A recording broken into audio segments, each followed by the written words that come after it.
Hey there, my friends. Why am I holding this binder today? Because today I want to talk about policies and procedures and business systems. I know, totally unsexy, right? But hear me out. The bigger your business gets, the less time that you're going to have. The less time that you have, the less time you're going to have to market and to make money by billing clients. And that is what I'm going to share with you today. Hey there, everyone. This is Kelly Schaefer, the creator of the Concierge Academy, where I help local service-based businesses market better so that they can make more money, get more clients, and have a greater impact on their local communities. So today I wanted to talk about business systems because I have several students who are in my program currently who are pretty much maxed out on time.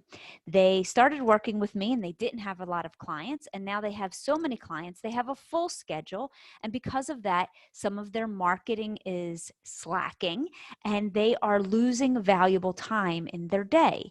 So one of the things that we work on together is building out some of their business systems. And the reason why we do that is so that we can reclaim time that we can turn into revenue creation time and billable time.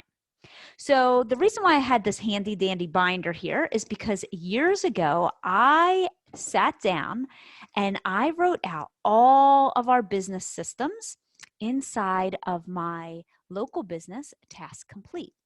And we wrote everything from every marketing system to how we onboarded clients to lead generation and money and where we processed QuickBooks and all of the things. And in the beginning, I know it's really super overwhelming to consider and think about doing all of these systems for your business.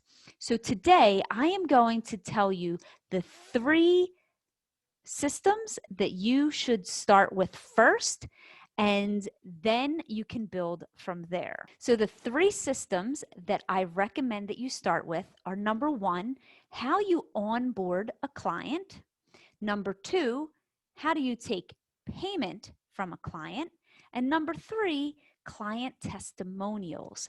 Because when you build a system around testimonials, you can use them over and over again.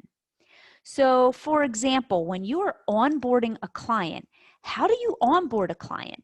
What email do you send them? Do you send them a congratulations email? Do you send them any follow-up literature?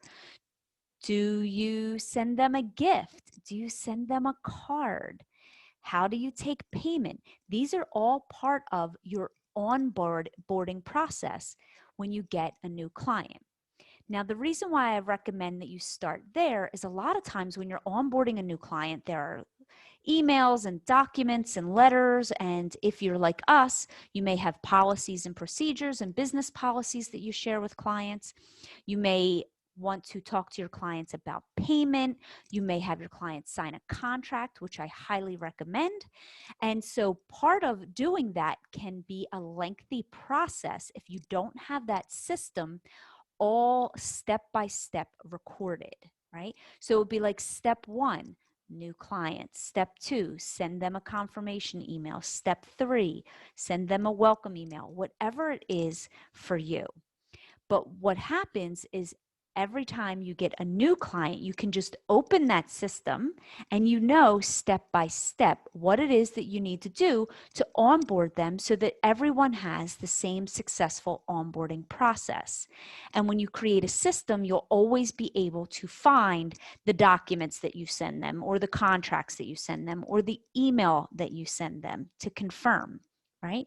So today, I want you to begin to think about, how can I begin to build systems into my business? And like I said, the first 3 that I want you to work on: onboarding a new client, how you take payment for that client, and the third one is asking for testimonials. Those will be the core 3 systems that you will build your business upon in the startup phase of your business.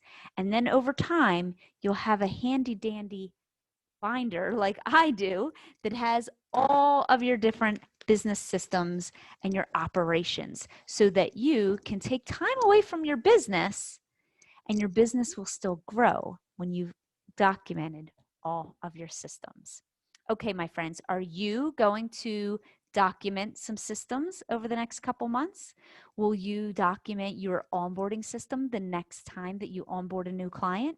If so, let me know in the comments below. I would love to know. And in the meantime, please make sure that you subscribe to our channel and hit that like button too, so that you'll never miss another episode. Until next time, bye for now.